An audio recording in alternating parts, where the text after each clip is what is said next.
میں سب سے پہلے جناب معراج اعظمی سے، اس کی وجہ یہ ہے کہ اگر شروع میں ہی معراج حاصل ہو جائے مشاعرے کو تو یہ اچھی علامت بن جائے گی۔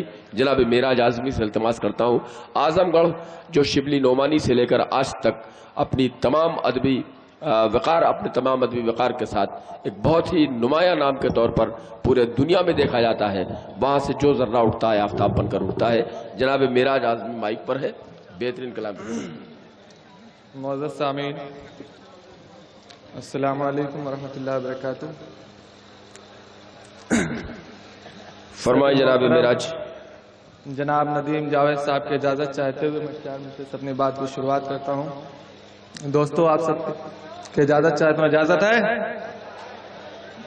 آپ کی عمر کے بہت سے لوگ آپ کا ساتھ دیں گے انشاءاللہ، اور بزرگ تو آپ کو دعائیں دے ہی رہے۔ دوستو، آپ کو معلوم ہے کہ 6 دسمبر 1992 ہندوستانی تاریخ کا ایک کالا دن ہے، اور اسی دن بابری مسجد کو شہید کیا گیا۔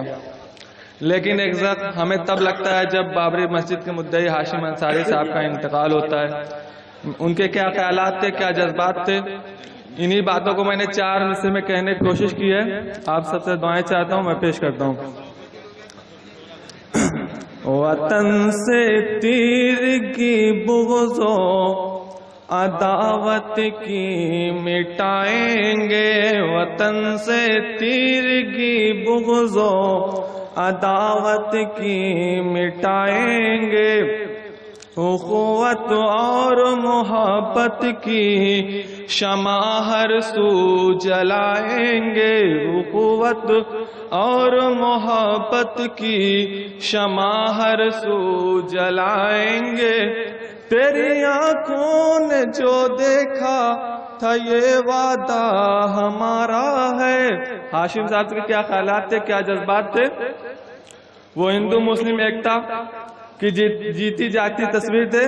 میں پیش کرتا ہوں اگلے مصرے پہ ایک شخص کی تالیاں بجیں۔ تیری آنکھوں نے جو دیکھا تھا یہ وعدہ ہمارا ہے، تیرے ہر خواب کی تعبیر بن کر ہم دکھائیں گے، تیرے ہر خواب کی تعبیر بن کر ہم دکھائیں گے۔ دوستو، آئیے 4 میں سے اور پیش کرتا ہوں۔ وہ آگ نفرتوں کی لگانے میں لگے ہیں، وہ آگ نفرتوں کی لگانے میں لگے ہیں، تاریخ و قوت کی مٹانے میں لگے ہیں، تاریخ و قوت کی مٹانے میں لگے ہیں۔ گوروں نے آ کے لوٹا تھا اس پیارے وطن کو، اس پیارے وطن کو، اب مودی جی یہ ملک لٹانے میں لگے ہیں، اب مودی جی یہ ملک لٹانے میں لگے ہیں۔ شکریہ دوستو، آپ سب کی بہت۔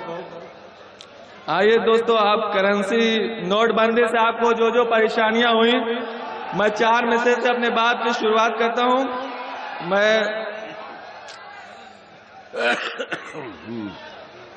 دوستو میں پڑھتا ہوں۔ ہاں بیٹا۔ تماشا دیش کو جس نے مداری کا بنا ڈالا، تماشا دیش کو جس نے مداری کا بنا ڈالا، غریبوں کے گھروں کا اس نے چولہا تک بجھا ڈالا، غریبوں کے گھروں کا اس نے چولہا تک بجھا ڈالا۔ سنبھل جاؤ وطن والوں، تمہیں برباد کر دے گا، سنبھل جاؤ وطن والوں، تمہیں برباد کر دے گا۔ وہ جس نے اپنی بوڑھی ماں کو لائن میں لگا ڈالا، وہ جس نے اپنی بوڑھی ماں کو لائن میں لگا ڈالا۔